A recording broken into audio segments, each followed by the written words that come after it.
Welcome back to Digitally Distracted. I am Game Dave, and today I have a very special, attractive guest today. One of my closest friends via the internet, but the first time we met was in person, so that's why it's so special. But I have with me special guest Johnny Millenium. You know him as Happy Console Gamer. Johnny, say hello. Hello, and thank you, Dave, for having me. It's always a pleasure when we can get together and do something together. We have talked so much that if we lived in the same city, we would be doing a show together all the time. We'd be chatting. We'd be playing D&D every single day. Oh my goodness. The day that we get to play D&D together is going to be ridiculous. We have to make that happen, okay? That has to happen.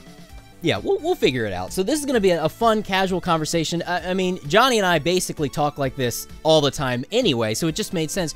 Gerald is being a lazy boy, so you know what? I knew Johnny would be on the case, and I knew he was going to be one of my first special guests. I buried him in my backyard. That's where he is right now. Kim is finishing up the burial at this moment right now. Pounding it down right now. Nothing happened here. Nothing happened here. No calls for alarm. Do not call the police. No. Do not. But today we are going to be talking about a very special topic. It might get nasty. Who knows? But we're going to be talking about Mortal Kombat versus Street Fighter, because I have always been a Mortal Kombat fanboy. It's been my go-to fighting game franchise forever. It's the only one that I'm semi-decent at. I'm usually not good at fighting games, and I know, if you had to pick, what's your favorite fighting franchise? I just want to say for the record here that I only found out this topic about 10 minutes ago before we started. I threw on a Street Fighter shirt, and I'm like, man, Dave's starting with a controversy. He's trying to get controversial here. The friendliest controversy ever on camera. The friendliest. Nobody's going to murder each other here. Not like your friend in my backyard. But right. I will say that I just want to go back for a second. I want to state for the record that I was 15 years old when I first saw Mortal Kombat. And I was a Street Fighter guy. I played Street Fighter 1 in the arcades. I saw Street Fighter 2. It was like life-changing. I couldn't believe it. And then I went to my local arcade and I saw huge crowds around a new machine that had just come in. And I'm like, oh, I wonder what this is. Is this another fighting game? What is this? And I looked and I was like, Mortal Kombat. I'm like, oh, I don't really like the name. The name's kind of cheesy. Who would have figured that it'd become so unbelievably classic? But Mortal Mondays. Yeah, and I'm looking over at the screen and I saw like these digitized characters, which I want to say for the record, in my mind, I was like, ooh, what is this, a scrappy Street Fighter clone? Look at those characters, don't even look good, blah, blah, blah. But in the back of my mind, I knew that it looked really cool and different. I loved that it was more realistic in that sense, with that digitized look. What was it like for you? Well, for me, my first experience with Street Fighter was the Street Fighter 2 World Warrior version on the Super Nintendo, of all things. That was my first You never saw real the experience. arcades? I've played the arcade ones, but my first experience was at a friend's house because, as you know, and the fans out there know, I was always a generation behind in consoles. So our neighbors had the Super Nintendo, which blew my mind, and they had Street Fighter 2, the World Warrior, and I was like, this is kind of cool. And Blanca was really weird, and I was really into playing as Blanca, but I was terrible with Blanca. And we'll get into the characters later on in the show today. Right. But that was my first experience, and I was always get destroyed in it. So it was like in my mind, because, I didn't own the game. I didn't have time to practice, and that's the thing with fighting games. Yeah, you can pick them up and play them, but for the most part, if you're just going over to your buddies and playing a game that you don't own, with fighting games, you try to mash the buttons, and unless you're an aficionado of fighting game mechanics, it's difficult to jump into one. Well, especially you don't own the game, so you're just going over, getting your butt kicked and going home going, I suck at it, but I love it. Yeah. So I was too sensitive. So when my delicate flower soul got home, I was like, man, I don't really like that game. I don't really like it because I got destroyed so bad. It was one of those situations where I was losing so much, it kind of gave me this like bad taste in my mouth and kind of ruined the series for me for a while. And when Mortal Kombat came out, my first experience with Mortal Kombat was, again, on the console. And I think for me, the biggest difference is, you know, Street Fighter, it's all about the half circles. It's all about the half circles. Whereas Mortal Kombat is very choppy. It's very choppy. And so did that work for you? Like that, because it didn't work for me. I preferred all the half circles. Because I was practicing Street Fighter at the time, and I was getting a lot better at it. I got really good at Street Fighter. I played Mortal Kombat, and I just get annihilated. You know, and people be finishing me all over the place. I'm like, what's going on? And I'm like, I don't like this game because I'm not good at it. I never said that at the time. I just said, I don't like that game. Yeah, I don't like that game because it's not good. Though secretly, is like, I can't figure this game out. But I was the complete opposite. That's why this is the perfect versus episode, because I was very good.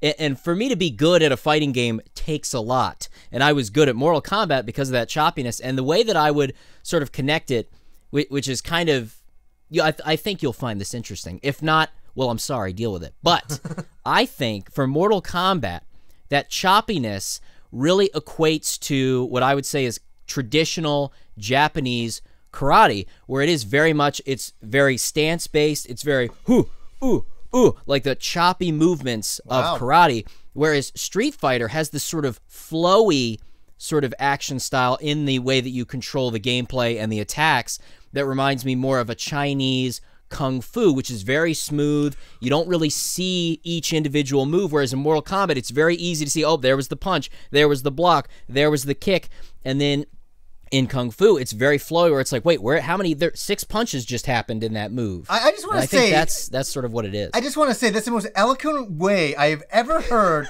of Street Fighter being compared to Mortal Kombat. Bravo, number one. Well, thank you. Which is funny because I actually prefer, when it comes to martial arts, I do prefer Kung Fu to karate, but I am better at karate than I am at Kung Fu when it comes to martial arts skills. So maybe that has something to do with it, the game influencing the physical world for me. It's really interesting that Mortal Kombat was very much like that. It almost, the play style was almost like how the characters moved on screen, which makes absolute sense because it is the mechanics of the game, but it felt very choppy and very you know, like when kicks connected, they didn't connect the same way they did in Street Fighter, and I just couldn't understand that. I didn't like it.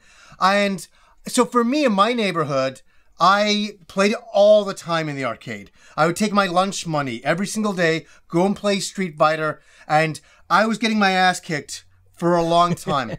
And then all of a sudden, I learned the mechanics of it, and I learned how to do the uppercuts, and I learned the moves. And this is before the internet. And this is something else you have to mention, because I want to hear how you learned some of the moves for Mortal Kombat. I learned the moves for Street Fighter by talking to people, and people didn't want to tell you their moves. It's just so funny, because they were secrets. They were secrets of how good they were with the characters. They didn't want to tell you how to do like a hurricane kick, because that was their move. They didn't know how to do it. Where a lot of people knew how to do it, not everybody did know how to do it. How did you learn the super moves in Mortal Kombat? Like, were you just reading in the manual? Because I guess you could. I was in the arcade days, so. Yeah, exactly. And I was more, console based when it came to my fighting game experiences until I think Mortal Kombat 3, or it may have been when they rebranded it as Ultimate. That's when I started playing more Mortal Kombat in the arcade. But before then, it was all at home.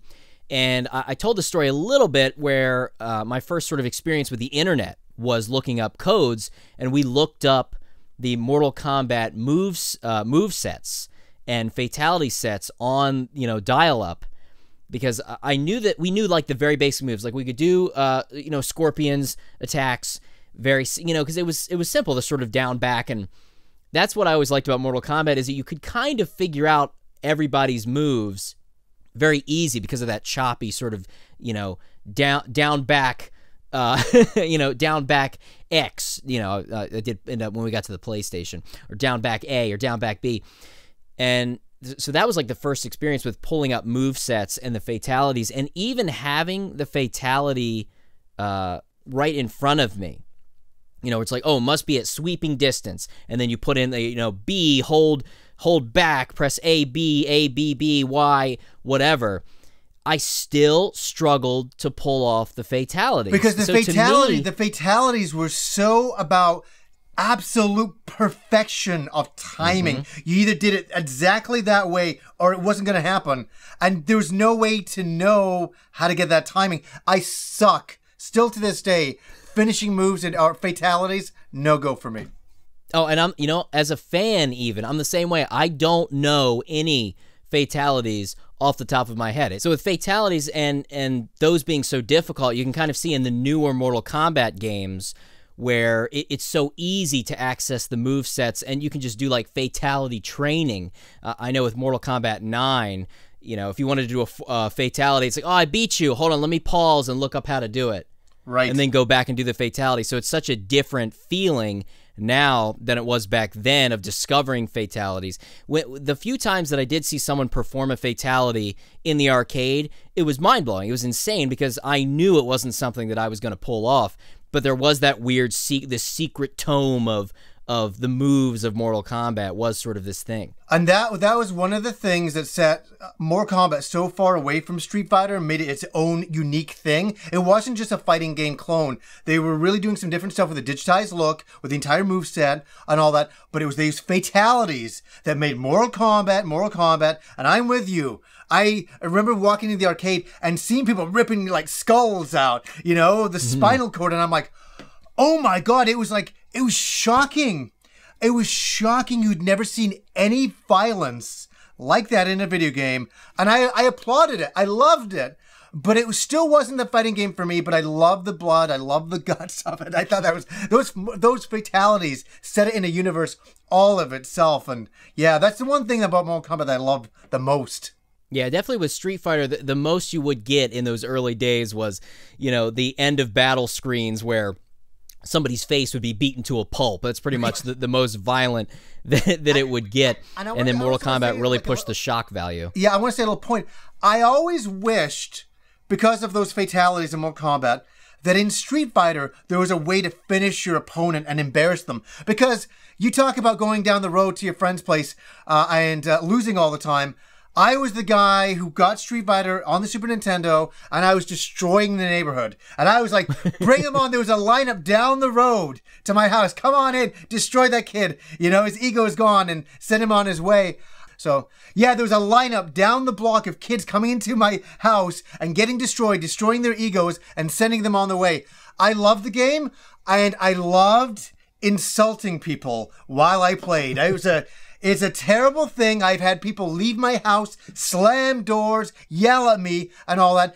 And I'm such an asshole that I always wished there was another way to top that. That there was another way to do an embarrassing finishing move on a character and just be like, ha ha ha. And yeah, even more than what I did. It was how I entertained myself before the internet by insulting and destroying my friends in Street Fighter. You would have not had a good time at my house back then. We would have struggled. We would have struggled for sure. So let's talk about that then. So if the easy one would be Blanca would obviously shock someone to death. But what would be what would be some of the fatalities of some of the classic iconic Street Fighter characters? What do you think? Let's make up some fatalities for them. Blanca, I think definitely a death shock. Ken would do his fiery uppercut and knock off somebody's head and like have their body in flames. I'm just guessing. Like, you're putting me on the spot here. That makes sense. I like that. That's good. Ryu would probably do a hurricane kick into like flipping off all the pieces of the body. I could see he goes up and he catches them in a whirlwind and he just like and where Mortal Kombat would have thousands of body parts fall down. Yeah, just be flanking over and a fatality. It'd be so weird for Ryu standing there. And then Chun-Li would use her furiously strong thighs to pop someone's head off, I think. That would be wonderful. And E Honda. That would be wonderful. E Honda, the slapping, he'd either slap you against a wall and crush you to death or just splash up all your body parts. Oh God, who else is there? We got to get the fans out there to make a ROM hack where they put fatalities in Street Fighter. It'd be called Fatal Fighter. Whoa. Everybody relax. Everybody relax. It must happen. Share this video with your favorite programming buddies. The amount of fun the amount of fun they could have with that. Oh my! So that was always why I was jealous about Mortal Kombat, is they had fatalities and Street Fighter didn't. You could end it in a super and stuff like that in the future, and there was some super taunts and things like that with Dan in the future, but nothing like Mortal Kombat. Mortal Kombat took it a whole other degree, man. They not only did like fatalities, they did friendships. I mean, that was the most brilliant thing I'd ever seen when I first saw that. I'm like, they are on fire, you know what I mean, with Mortal Kombat 2. Unreal. Yeah, trying to appeal more to the mainstream because not everybody wanted to horrifically murder their opponents, perhaps. So we had the friendships, and then it got really ridiculous with the babalities. Oh, turning yeah! them into children. Babality. Oh, so dumb. Like, I gotta say, there's been a lot of Mortal Kombat missteps in the franchise, which we'll get into later on. That's going to be a ding for me when it comes to mine. But let's talk about the skill. Like, if you really look at Mortal Kombat and Street Fighter, and we talk about the skill, do you think there's a discrepancy on which one involves more skill compared to the other? Well, I will say this. I'll say, combining, looking at Street Fighter 2 and Mortal Kombat, they're very simplistic in a lot of ways. Street Fighter had accidental combos, and I think that added something there, but there was also that in Mortal Kombat. I personally think there's more of a robust character set and moveset in Street Fighter 2 compared to the original Mortal Kombat 1. But if you look at things now, like Mortal Kombat XL to Street Fighter 5, I mean, they've upped the ante. They've taken it, they've modernized everything, the combo systems, the amount of moves you have. They're right on par now, but I think in the beginning, Mortal Kombat was just trying to do their own thing. I don't think it was on the same level, but I think it aspired to that. I think with Mortal Kombat 2, they got more there. Yeah, there was definitely more. Initially, the focus really was shock value. Like, no, you haven't seen nothing yet with, the Mortal Kombat aspect. And Mortal Kombat 2 really refined things. Mortal Kombat, the original, is pretty hard to go back and play now. It's very stiff. The moves are just not as varied. It's not as it's not as good looking of a game. We can get into that later. And then the combos did sort of show up later, sort of piggybacking on Street Fighter's sort of unintentional combo system that grew and grew and grew. And then Mortal Kombat 3 is where they did sort of, I believe Mortal Kombat 3 is the first instance of adding the run button, where you could run over to your opponent very quickly. That's right. And often you would sort of chain the combos off of the run. And if you could not master combos, which sucked for me, if you couldn't master the combos, you really couldn't win anymore. Like, it was so focused on combos. Someone who played like me, where I was sort of more defensive and focusing on the basic attacks, I was hopeless at that point. Yeah, it became about, you got to chain. It was about chaining combos and things like that, and getting maximum damage through that. And I must admit something. Here's something I'm going to admit. I'm going to admit something, that I really like the original Mortal Kombat because the nostalgia factor. And then when I played, and I got it right here, I sold it back in the day and I rebought it. This on the Super Nintendo was what made me a believer. I mean, this game was so much better than Mortal Kombat 1. The movesets and all of that. And this was where I think I was the biggest fan of Mortal Kombat. I think I bought this game, I brought it home, I sucked at it, I never got good at it. I tried, I got all my friends over who were Street Fighter guys. We all sucked at it. We were sucking together. It was a big suck fest. We were just sucking together. We were sucking together. But we loved this game. But after this game, when they brought out Mortal Kombat 3, I saw it in the arcades and I was like, oh wow, it's kind of cool. And they got a character that was kind of like a Predator. And I was out. Yeah. I was out of the series. I was officially a Street Fighter guy after that. Yeah, Mortal Kombat 3 was, I think, the first huge misstep in the series. Mortal Kombat 2 is by far my favorite in the series. Yeah. When it comes to the original games, up through, I guess the cutoff could kind of be before they went 3D with Mortal Kombat 4. Oh, yeah. So sort of stopping after Trilogy, I guess, would be kind of the last classic of the series. Mortal Kombat 2 just did so many amazing things and just polished it and nailed the format and the formula of what Mortal Kombat was about. And then it sort of walked away, where the first game is very nostalgic because it has that classic Oriental sort of style to it, and it stays in that world. There's mysticism about it, absolutely. Yes, yes. And then as the story got so much more convoluted and they moved into sort of this modern day feel where you're on the subway and you've got a cop, Striker. Yes, even then it started to get weird. And it was so bad to the point where, you know, all these characters were missing that they had to make Ultimate Mortal Kombat 3 just to right the wrongs. And Ultimate Mortal Kombat 3 was pretty great when it comes to like having so many characters and stages and worlds. And then you had Trilogy, which was almost too much. And a lot of the ports of those games were poorly done, where it was like unplayable to really beat the single player ladders. Hey, Trilogy. I just want to say this is really great for me. I'm getting a Mortal Kombat history lesson of where I tuned out. I really like this. So continue on. So like there's the 3 and then Ultimate, and then what happened after that? So after Ultimate, that's when we kind of we went 3D. And I remember when the cabinets showed up in our arcade for Mortal Kombat 4, which was the first 3D Mortal Kombat, and it was bizarre.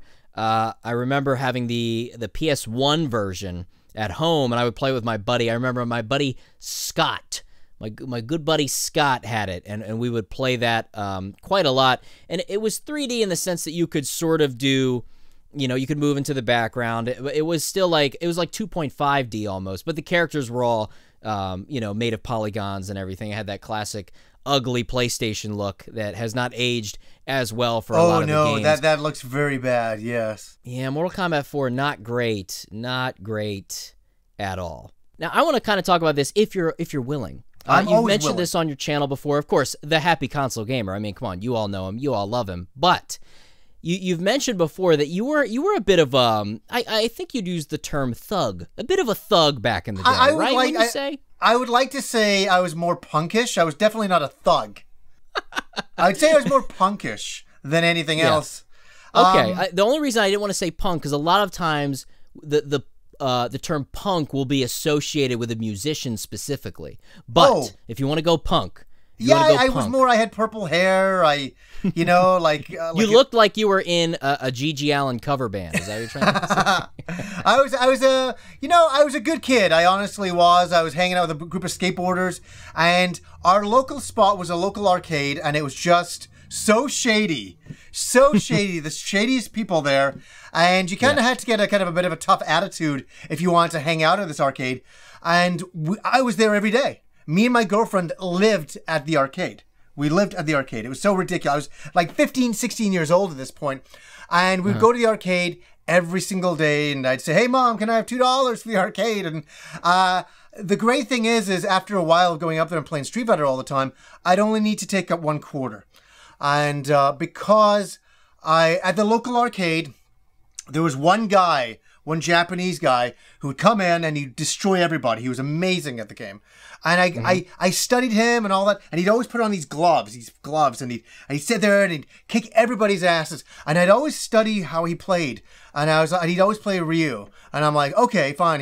I'm like, oh, he's always using shurikens to counter, dragon punches to counter, and that's his big thing. So I would sit on Thursday, Friday nights where everybody else is off doing things. I'd be in the arcade with my girlfriend. She'd probably gone home at that point. And I'd sit there for hours just doing uppercuts from one side of the screen to the left, back and forth on the fly.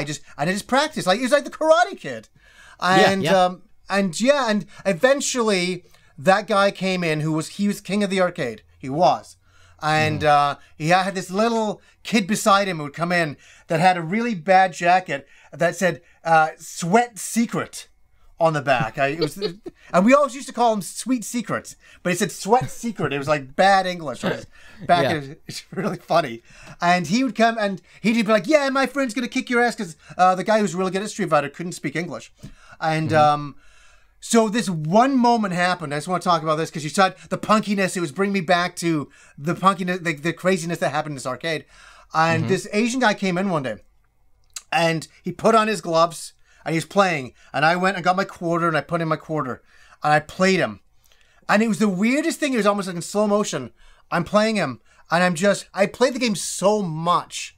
I just knew every counter move. I was like Neo in the Matrix, just doing the counter punches, just knowing exactly what he's going to do. I uppercut, and I beat him, finished him, and all of a sudden he took off the gloves, and he walked away.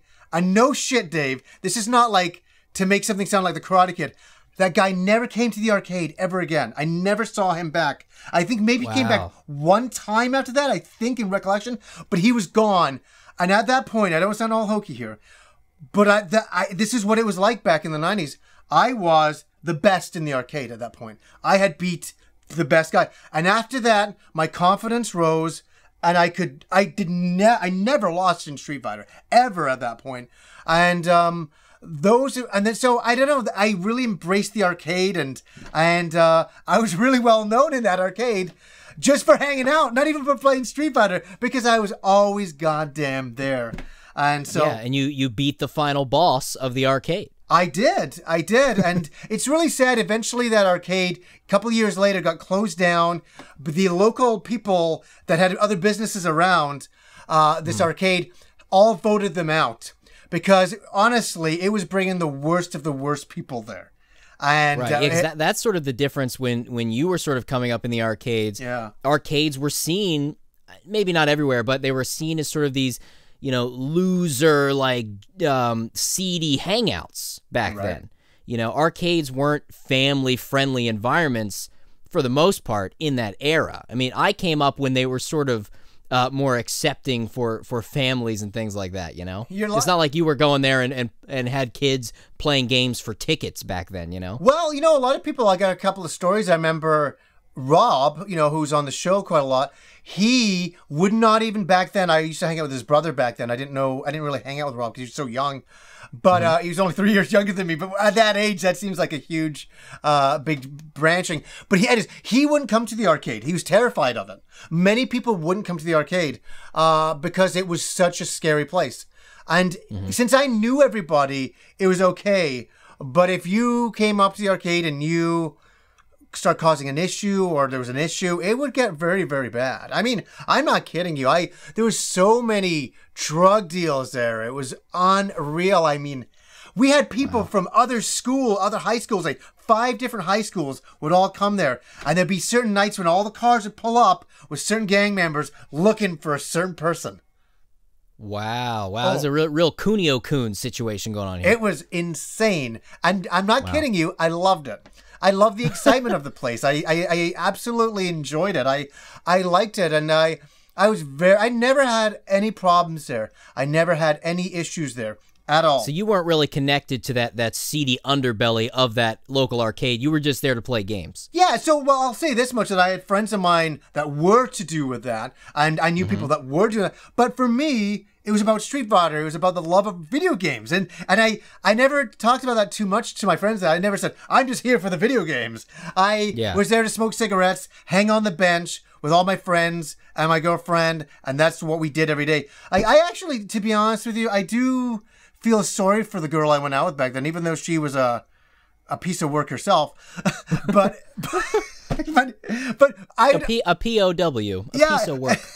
I would drag her up there every single day. And do you know what? All her friends were up there too. So I wasn't doing her a disservice that way, but man, we certainly weren't going to the beach. No, you weren't laying on the sand, just taking it all in. No, you were taking people out, and you never had to butterfly knife anybody though? Actually, luckily. No, but the funny thing is, I did have that butterfly knife, and I did carry it around with me back then. That's what I thought. I remember you mentioning that. I wanted to make sure, but luckily it never had to spill any blood. I've never even talked about these things. It's really weird. I had the butterfly knife on me, and I also had a pellet gun on me a lot of times. Wow, look at the king of the arcade had his gloves. You had your pellet gun and your butterfly knife. Yeah. It was. I actually had this Magnum one. It was really, and I had these things I called armor-piercing bullets. I called them because they were pointy, and but they were pellets. Well, they were pointy in the sense that you could shoot. Okay, so a can of water, like say a pop can with water, you could shoot through it nearly. It'd go through Yeah, it was pretty powerful. So you had the most, as you said, magnum, the most hardcore of pellet guns when you were in the arcade, basically. It was weird because I went up and I just bought it back then, and they just gave, there you go, kid, and I'm like, cool. And so yeah, sure, kid. I wasn't carrying around 24/7, but I did have it with me at times. Yeah. Well, did you ever wear gloves to play Street Fighter? No, but you know the funny thing is, I bought a pair of gloves with that in mind to do that, and I think I went to the arcade and I put them on once, and I felt like such a stupid loser that I took them off in pure embarrassment. And I also I couldn't get the grip on the fight stick. I just couldn't get it the same, so I got rid of that. Yeah, you're right. The skin to joystick, very different feeling than if you had some barrier there. I can imagine that would totally mess your game up. There's a joke there somewhere. Somewhere the skin to joystick contact is essential to win. Well, I gotta ask you this, Dave. How old were you when you played Street Fighter 2 on the Super Nintendo? How old were you? So I would have been in elementary school, see, because we have that age gap. So I would have probably been. Let's think. So I would have been probably 6 or 7. Think about that. Shit, I was like 16. That's right. That's why you were the perfect person to have on, because you're going to give us that seedy arcade underbelly experience. now let's take, after we've gotten through all of the harsh punk experiences, it's time for a game break. Yeah, so of course I had to have you do a game break. This is going to be a very simple one. I just want to talk about our favorites. We briefly touched on some of the characters. So I want to go through each game. Tell me your favorite character from Street Fighter, but also your main fighter from Street Fighter. So your favorite character and your main character. Because for me, I have that issue with fighting games where I have a character I love. Oh, that's my favorite character. But I suck with them, so I have somebody else that I main with. So give me your favorite character and your favorite to beat people down with at the arcade. The funny thing is, there's only one. One character that I'm good at and one character that I love, and that is Ken Masters. I mean, I fell in love with that character when I saw Street Fighter 1. I saw Ryu, and there's this guy in this red gi. I'm like, who the hell is that? Is that Chuck Norris? You know? It was like, it was kind of weird. And then when I saw him in Street Fighter 2, there was just something about this American character who's just so American, you know, the blonde surfer hair, wearing a red gi, doing fireballs on on this port with a ship in the background. I just thought it was the most. It sounds really weird, but I just saw him doing the fireball and I was like, oh, I love this character. This character's great. And then when I started playing him, I became really good at Ken. And I must admit, in Street Fighter 2, the differences between Ken and Ryu are not really there. You'll see the differences later on. But I loved his backstory. I loved how he was married to Eliza. And all of a sudden, he was a multi-millionaire. And he's just a bigger-than-life character that was very humble and loved the competition. And so when I play Street Fighter, it's always Ken Masters. Only Ken Masters. I'm very good at other characters. I'm very good at Guile and quite a few other characters, but it's always Ken for me. Always Ken. Okay, now let's jump and do the old switch reverse. I'll give you mine first. So for Street Fighter, my favorite was always Blanca, but I was terrible with Blanca. And I always sort of jumped between two when it came to the character I play with because I was not very good. No offense to the fans out there, but Dalsum was my go-to because Dalsum can be a little bit easy mode. I mean, come on, you got the stretch. Oh, I don't know. He takes a lot of technique. He has a lot of technique with Dalsum. Yeah, I think it's good for beginners, but impossible to master unless you put the effort in. Oh yeah, definitely. Yeah. Yeah. It's like a great starter character, but if you want to continue with Dalsum, you got to bring your stuff. It's really weird in the original Street Fighter 2, and I'm not just saying this to I know I'm very good with every single character in the original Street Fighter 2, because if you want to become great at a fighting game, you need to play all the other charters. So because you don't know what you might end up with. You know? That's why I'm so good at Street Fighter, because I spent years playing it in the years, not just like a couple of hours, years playing in the arcades. And I get bored of beating the game with Ryu and Ken. And Guile. I'm like, okay, I'm going to use E Honda today. And I would just I'd beat the game with everybody backwards and forwards multiple times. So yeah, so it's weird to say that I like Ken, but I'm pretty good at a lot of other characters as well. That's good. I mean, it's sort of known that you are very good at Street Fighter. You are a Street Fighter. You are one of the best. Street Fighter. Could you imagine what that is? You got all your neighbors out. You're like, let's go. Yeah, I think that's Street Fighter. Street Fighter. I can't even say it right. That's more Mortal Kombat because you got what is his name? Bo Raichu or Bo Raichu. The guy who farts is one of his special moves. This would be like a neighborhood fatality. Oh no, dangerous. Okay, well now let's jump over favorite Mortal Kombat character and favorite Mortal Kombat player character to be as when you're taking people down. I don't know why I'm very single. I'll actually say Sub-Zero is my main. For sure. Absolutely. Okay. I love Sub. I think, you know why? And I can tell you why. It's because he has kind of Street Fighter-esque moves.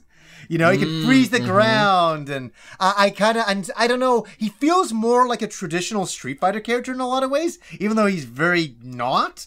I could play him very easily. But you know, obviously I like Scorpion, you know, get over here. I think he's a lot of fun as well. Yeah, it's hard to pick between, you know, the ninja characters in general are just so fun to play as. Scorpion, Sub-Zero, you know, even when you get into the weird ones, you know, Reptile, Ermac, Noob Saibot. I mean, there's just so many. It's almost like, oh, the ninja characters are my favorite. Yeah, I like Kung Lao as well. He was pretty good as well. I enjoyed Kung Lao was very good. Yeah. I actually really liked Raiden. It wasn't until I got older and I got over the fad of, oh, everybody likes to play as Scorpion. Everybody likes to play as the ninjas. When I started to become more seasoned in Mortal Kombat, I think I really sort of took to Raiden, and sort of Raiden's kind of become like my go-to character when I'm not playing. And Sub-Zero has always been my favorite when it comes to the ninjas, so go figure there, because I always like characters that are based around water and ice in video games always appealed to me. That's why, you know, people in the past have asked me about Pokemon. Well, who's your starter Pokemon? What was your favorite Pokemon? I bought blue version because Blastoise was on the cover. I like the idea of water-type Pokemon. Right. I've always been just into, in Final Fantasy games, my favorite spells have always been the ice spells. Right. You know, Ice 1, 2, 3, and then eventually when they went to, you know, Blizzard and Blizzaga and all that stuff. But yeah, it's just something that always appealed to me. It's interesting. I want to bring this up because you brought up Raiden, and it's so interesting. The reason why I like that character quite a lot is because it brought me back to the Three Storms from Big Trouble in Little China. It was that kind of mysticism aesthetic with the lightning and, you know, and the big bamboo hat. I absolutely love that character for that reason, because it reminded me of Big Trouble in Little China. Yeah, and he was such a unique character. The idea that he was an elder god that sort of put himself on the same level as these mortals that he was fighting with, and it was so cool to see somebody from this other world who was on basically what I saw as our side, you know, because we were the good guys against the Nether Realm. Yeah, very cool character. You got to be like the imagination in creating the characters for Mortal Kombat and Street Fighter. I mean, look at the characters they've made over time. It's just been incredible. The imagination, it's great. Yeah. Absolutely. So there we go. There's our character conversation for the game break. Now, getting back into it, there's a couple more things I'd like to talk to you about before we finish up. And when it comes to, you know, the gaming community and the gaming culture and sort of how Mortal Kombat and Street Fighter have sort of been ingrained as like they are the fighting game franchises that you have to admit they are the top dogs. Yes. In the fighting game, you know, franchises. Yes, there's been some newer ones. You've got your Marvel vs. Capcoms and things like that. But to me, Marvel vs. Capcom can never be as grand as Street Fighter because it is, in a way, it's almost a spinoff because it's taking from Street Fighter so much. Yeah, but it is. It's doing its own thing, though, as well. You know, it's changing the whole combo system, the way it plays, and it's a little bit of chaos, like counter chaos. It makes sense when you're playing it for stringing moves together. But it's in the same universe, per se, yeah. Yeah. And speaking about sort of a clone or a sort of clear inspiration, I want to very briefly, talk about World Heroes. World Heroes, a game that doesn't get talked about much right now. I know, I got to pull out those deep cuts because you and I know we're legit. Yeah, yeah. Not a lot of people out there thinking, oh, why don't you guys talk about World Heroes? But I was a big World Heroes fan. You know, me fucking too, and I never get a chance to talk about it, so I'm really happy you brought it up. And you guess who one of my favorite go-to characters was based on my Street Fighter character. Oh, would it be the Brock? Yes, Brock or Brocken, and also and a little bit Rasputin, because he kind of had a similar idea. But Rasputin is such a turd in the game. But yeah, Brock is definitely sort of my go-to. Oh, because hey, of the... So I'll put it to you, Dave. Who did I use in World Heroes? Oh, Hanzo. I don't like. Well, Hanzo I did as well, but Fuma was my main. Okay. My main. Yeah. All right, well, there you go. So, see, fellow World Heroes fan. But World Heroes I was better at than Street Fighter. I don't know why. I don't know what the difference is, but it clearly heavily influenced by Street Fighter. I mean, it's so obvious. Oh, it's absolutely influenced by it. But they did enough of their own things that it started to become its own thing. Like, when you look at the movesets for Hanzo and Fuma, they're basically Ryu and Ken. They really are. But the difference is that they had double jumps, which that added so much to the, your strategy and how you played it, and especially your combos. And I must admit, in, World Heroes 1, I love that game. I'm so nostalgic. I gotta buy World Heroes 1 and the Neo Geo, the first one. Everybody has World Heroes 1 is my favorite. Sadly, I only have the Super Nintendo version, but it's playable. I have World Heroes 2 on the Super Nintendo. Everybody has a copy of, I've said this in episodes, everybody has a copy of World Heroes 2 somewhere, in a back closet, if they want it or not. Nobody's talking about it. Everybody has it. But I think when I first saw World Heroes, I really liked all the different characters, but I loved that I could pick it up, play it like Street Fighter, but they were doing a few more things with the double jumps and all that, and some of the shuriken moves that you do with Fuma, you get some different results. I really like that, and I also like the bonus stages. You know, you remember that there'd be that rock, and you'd attack it, and you'd carve it into like some man standing there or something. Yeah, it was so ridiculous, because it was just like, well, let's see, why just beat up a car when we can do this ridiculous? Let's sculpt with our fists and feet, and that's what I really liked about the original. That's something that really made me upset in the later Mortal Kombat games, is they got rid of it was very light, but the test your might bonus in Mortal Kombat, where you would and you would hit the blocks, and they would get harder and harder as you went. It was a shame that they kind of got rid of that in the later games. I think in a way they with Mortal Kombat, they've always been trying to find their own unique voice.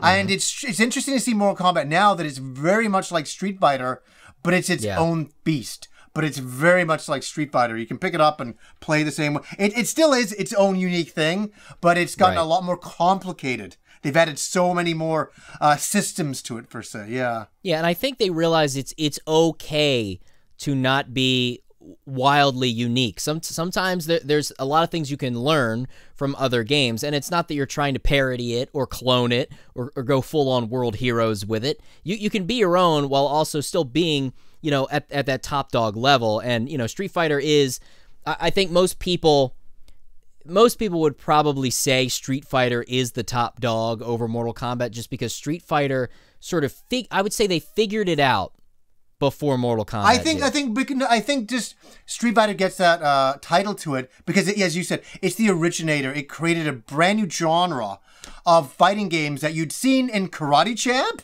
to like this degree, and they stretched it out into something else, which... Yeah. I mean, when Street Fighter came onto the scene, you were just like, wow. Even when Street Fighter 1, you were like, wow. Even the controls, everybody bitches about the controls, whatever. The game was like nothing. You'd never seen anything like that. Characters that big that looked like anime characters. And then when I walked into an arcade one day, the very first time I saw Street Fighter 2, a huge group of people around it, and I'm looking over them all. I'm like, what's everybody playing?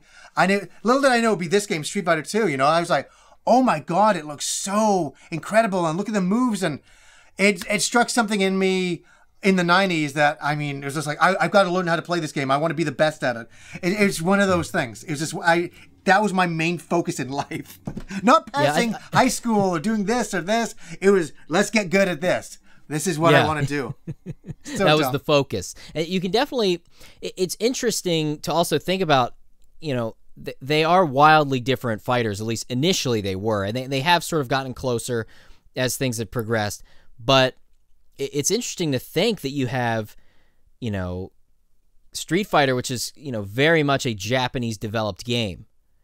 and then you have Mortal Kombat, which is super American, you know? Yes. In the development team. Let me say, I used to be such a weeaboo back then in a way that I was like, oh, no, I only play Japanese games. Oh, that's an American-made game? Forget that. I was so I'm not going to lie. That's normally me still. But yeah, it's funny to see that they were able to go head-to-head with Street Fighter, because more so than, you know, I know that everybody always talks about the Nintendo versus Sega debates and the console wars and things. I actually saw more of a debate between specific franchise games than I ever saw big debates between consoles, and Mortal Kombat versus Street Fighter was a big thing. Like, well, it was all part of it. Street Fighter players and the Mortal Kombat players. And then it became like, who's getting the best port of Mortal Kombat 2? Like, is it going to be on the Super Nintendo? Is it going to be on the Genesis? Oh, wait, you know, the Super Nintendo got Street Fighter 2 before the Genesis, and, you know, it became all of these things. Like, you measured a system back then on how well it played Street Fighter 2. Yeah, and that was huge. And how they sort of, you know, ported an arcade game. What's the best port? Like, that did help with consoles, and now consoles are, you know, surpassing arcades in that way. Now, to finish up, I briefly want to get into this a little bit. I am not well-versed in this, but I figured it'd be something to bring up. I'm well-versed in the Mortal Kombat aspect of this next topic. So, the movies and the animations. I guess you could include the animations, but first, we gotta talk just movies. Of course, we had Mortal Kombat and Mortal Kombat Annihilation, and then we had Street Fighter, the movie. This is pretty much a cut and dry win. Obviously, the Mortal Kombat film, the original, is, I would say, significantly better than the Street Fighter movie, but... Go ahead. Oh, I agree with you, but I wanted to say one thing. I remember me and my friend Andrew, we were big Street Fighter fans.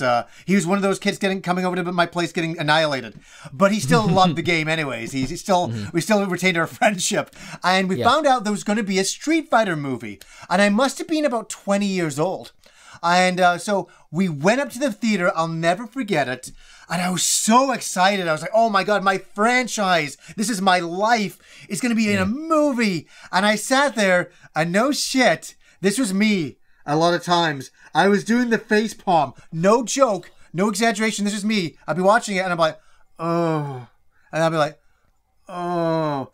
And then, so that, yeah, it was really, I was so disappointed. But I want to say this much. I want to say something about beautiful nostalgia. I watched the movie maybe about a year or so back. I sat up one night, and I'm like, I'm going to watch this. You know, it's like the anniversary of the movie coming out. And I sat there, and I was like, oh my God, it's only all these years ago I watched it that night. And I watched it, and I got to say, I absolutely love the movie now because it is so monumentally terrible, but it's also such a moment in time from back then. And it is so cheesy, the lines, you know, for me it was Tuesday, you know, like Van Damme, you know, gonna kick Bison's ass so hard up Reaver, you know, so many great lines. But that being said, Mortal Kombat, the movie, the first movie, they just got the feeling of the world of that first game, and they brought it to the screen, and they got it right. But I will say that both movies, in my mind, are phenomenal now. What do you think? Yeah, I love the first Mortal Kombat film. I did not see it in theaters, but I saw Annihilation in theaters. Annihilation disappointed me because they really pushed the really bad early CGI era, and it came off poorly. The first movie, I mean, they had to follow it up because they did that goofy cliffhanger at the end, you know, leading into Shao Kahn. Yeah. But the first movie was so good, and I get, you know what? I don't get it, but you know, spoilers. They killed Johnny Cage in the beginning of the second movie. You're rooting it for people. Snap his neck. Crazy. You're rooting it for people. Really sorry. Yeah. Everybody. Pause. Go watch the movie. Yeah. Go watch the movie. Put a big spoiler on the Johnny screen. Cage dies. But Johnny Cage also doesn't appear in, I believe, Mortal Kombat 3. Right? Is it 3? At this point, as I say, that's when I checked out. Yeah, because I know he was in 2, but I believe it was 3 where he was not featured. So I don't know if they were trying to, you know, keep that that's weird going or whatever. I'm sure there's some story as to why they did it. But he was such a lovable a-hole in the first movie. Like, you know, I'm not a Johnny Cage fan of the game, in the game sphere, but when it comes to the movies, like the first movie, Johnny Cage was very likable. Oh, yeah. He just didn't know what he was getting into, and he was like, oh, no, yeah, I'm going to do this tournament. It's going to really get my career back on track. And then he gets in, he's like, wait, what is going on? What did he just... He's like, what is this real? I know. It's those movies are a beautiful imprint of fighting games and movie adaptations of the 90s. I mean, they're wonderful because, as I say, Street Fighter is horrendous. And that's what makes it so... I'm telling anybody who's watching right now, if you've never seen Street Fighter, the live-action movie, there's an animated movie that is really good, but the live-action movie is terrible. Go and watch it because it's so wonderful. It's so bad, it's great. Yeah, they're all worth watching for sure, and it's something that you're never going to get movies like those movies ever again. Like, it's just never going to happen. Dave, when you think about it, when you think about like modern day movies and how the movies are made and what they're like, exactly what you're saying. I cannot believe that Street Fighter, the movie, was made the way it was made, and everybody was okay about this, and they thought this was a smart thing to do. It's such a testament of the time. Even Raul Julia, that's his final film. You know, they all believed in it. Little did they know that it would be laughed at all these years later for all the different reasons. Were they trying to make it intentionally bad? They were trying to make it for kids, for sure, so... I don't know. Yeah, it was this weird line they were trying to tightrope walk, and it just became an amazing cluster ultimately. Like the great scene in there is like E Honda's getting whipped. If you remember that, he's just like standing there like, yeah, is something happening here? And they're like whipping him, and his back is all like red and bleeding, and he's like, and he's just like, yeah, and it's just like, what is this? Exactly. Though I will say, my favorite on-screen appearance of Street Fighter characters would have to be from the Jackie Chan classic, City Hunter. Brilliantly brought up, Dave. Beautiful. Oh, man. Jackie Chan dressed as Chun-Li. Oh, boy. So good. With the actual sound effects and the special... Oh, man. Why? That's how good that movie is, because that was so unnecessary. They just did it. Back in the day, we're talking in the 90s, before the internet, again, I would get tapes from my local animation club, and there would be all these Japanese commercials on there. And I remember at the end, there was that sequence. And I kind of figured, I'm like, oh, is this from... I'd heard from somewhere else that it was from City Hunter, but it wasn't. Like, all they had was the clip of Jackie Chan doing all that stuff in the Street Fighter. But I was like, this is the most amazing... I want to see an entire movie of this. This is the best thing I've ever seen. And then years later, I bought it on Blu-ray, City Hunters, based on the anime, a manga adaptation. And I watched the whole movie, and it's such a weird moment. That movie's really good. Do you like City Hunter, the movie? Isn't that great? Oh, absolutely. I love it. Me and Kim have got to watch it again this year. I think we watched it like 5-6 years ago, and I'm like, as soon as we finished watching it, I'm like, we got to watch this again in a couple of weeks, and we never got to it, so got to get back to that. But that sequence is the best. The best. Oh, yeah. Yeah. And it was such an interesting thing to be like, you know, we're going to make a City Hunter movie, and we're going to put Jackie Chan in it. I was like, all right, what is happening? But yeah, great movie, goofy when it needs to be. It never takes itself seriously, which City Hunter never needed to do. Yes, absolutely. Yeah. But great stuff. Wow. So we made it. We made it through. And I want to say thank you so much for being on Digitally Distracted as my first special guest. I think it's pretty clear that I have to agree. Street Fighter just barely inches it out in at least the importance of it in when it comes to fighting franchises, because I definitely have that fanboyism for Mortal Kombat. But I mean, you got to admit, Street Fighter has done a ton for fighting video games, let alone what it's done for Mortal Kombat. Yeah, I'm not 15 years old anymore saying, oh, Street Fighter's better than Mortal Kombat. I finally recognize that they're both really great fighting games that are doing vastly different things, and I enjoy them both for those things, you know? One doesn't have to win for the other one to lose. They both win in my eye, for sure. Again, make sure you check out Johnny Millenium, the Happy Console Gamer on YouTube. He does great stuff. We've been buddies for a while. Of course, we got to do more collabs in the future, right? I want to say, Dave, thank you for having me on. I've had a really great time talking about World Heroes. We get a chance to talk about City Hunter, the old days of the punk arcades. I really appreciate it. Thank you. Well, if you want to have a topic or you have a question for Digitally Distracted, you can leave it in the comments. You could also use the hashtag Digitally Distracted on Twitter. You can @ me.